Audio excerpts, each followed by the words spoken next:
a very blessed, happy Easter. Happy Easter. Thank you. Let's try that again. Happy Easter, everyone. Happy Easter. Great, wonderful. The joy of this day should fill our hearts and our lives and our voices as well. Now, I know that some of you are not regular Christians, you're visiting, family members and friends, and there might even be among us some that only come every once in a while. And I just want to invite you to begin again today, to begin again to worship the Lord every Sunday, to begin again to see this parish to be indeed your spiritual home. Many things, you know, my brothers and sisters, seem impossible to us. And we think to ourselves, it's just not going to happen, or it can't happen. Yet, when it does happen, we think it's incredible, but not impossible. For instance, there was a 4-year-old boy in Korea, 4 years old, who could speak 4 languages: Korean, Japanese, Chinese, and English. At 4 years old.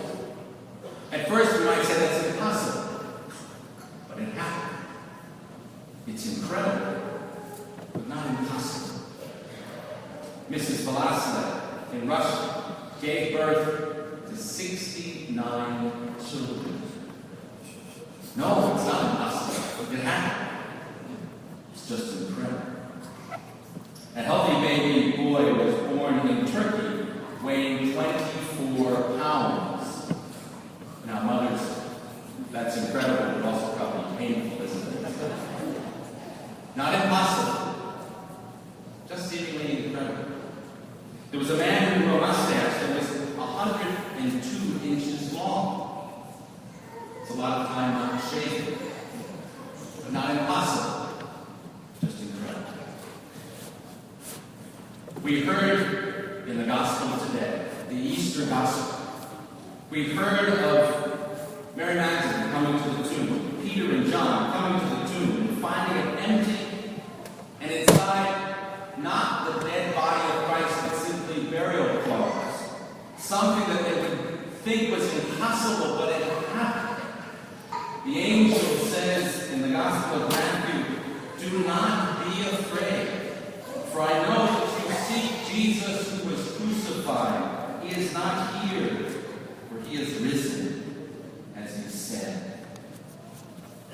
The news of the resurrection is not impossible, simply something incredibly new. This is the message for us this morning. And the Lord is risen not like Jairus' daughter, or Lazarus, or the son of the widow of Nain, who the Lord raised to life and they came back to this existence. No, what happens this day, the sign of the empty tomb, is a sign that the Lord has begun a new way of life, resurrected life for himself and for all of us. Pope Francis says that the apostles and Mary Magdalene witnessed something new, something which upsets their hearts and their plans. Newness, the Pope says, often makes us fearful, including the newness which God brings us, the newness which God asks of us. He always surprises us. Yet this surprise is not impossible. It's just incredible. The women and the apostles then become witnesses of this incredible news. The confused women and the frightened apostles become bold evangelists of an empty tomb, that the Lord is risen, and this reality is more real than a man who grew a mustache 102 inches long. Peter, in the Acts of the Apostles, says, "This man God raised on the 3rd day, and granted that he be seen by us." These same frightened apostles, the same confused women who came to the tomb, go to the four corners of the world proclaiming a fact, a reality, more real than any of those incredible things from Guinness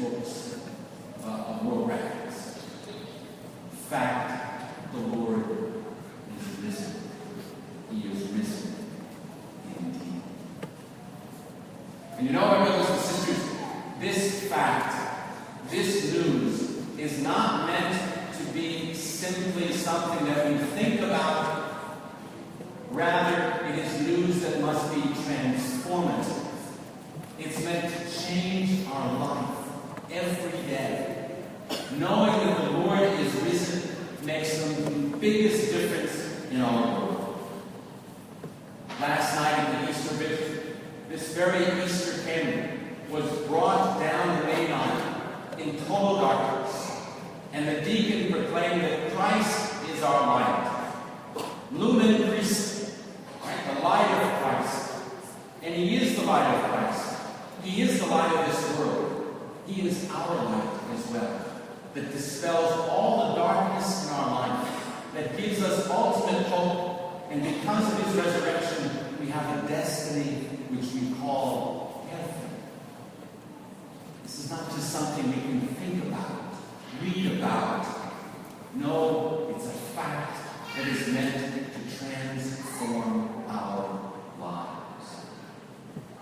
Just as it turned those confused women and those frightened apostles into bold evangelists of the empty tomb and of the resurrection, it's supposed to do the same thing for you and for me.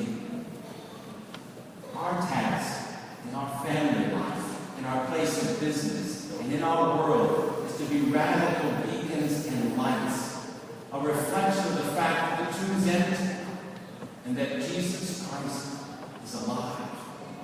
He's risen. Jesus needs you and me. He needs men and women in all walks of life, professions, in every area of the world, to be a reflection of not an impossible fact, just simply an incredible one. The Lord is alive. He is risen. He is risen indeed. On February 27, 1991, during a desert storm, a mother received some very sad news. The Pentagon informed her that her son had stepped on a mine in Kuwait and was dead. The mother later wrote these words: "For 3 days I wept. For 3 days I expressed anger and loss. For 3 days people tried to comfort me, to no avail because the loss was too great. But on the third day, the telephone rang, and the voice on the other end said, 'Mom, it's me. I'm alive.'" The mother wrote, "I couldn't believe it at first, but then I recognized his voice, and he was really alive." You see, that original message was a horrible, terrible mistake, but her joy at hearing that her son was alive could not be contained in her heart. She was overwhelmed. It changed her whole outlook, her whole life. That's the message of today. It's not impossible. It has happened. The Lord suffered, died, and after 3 days rose again. We are His witnesses, not to this impossible news, but simply the incredible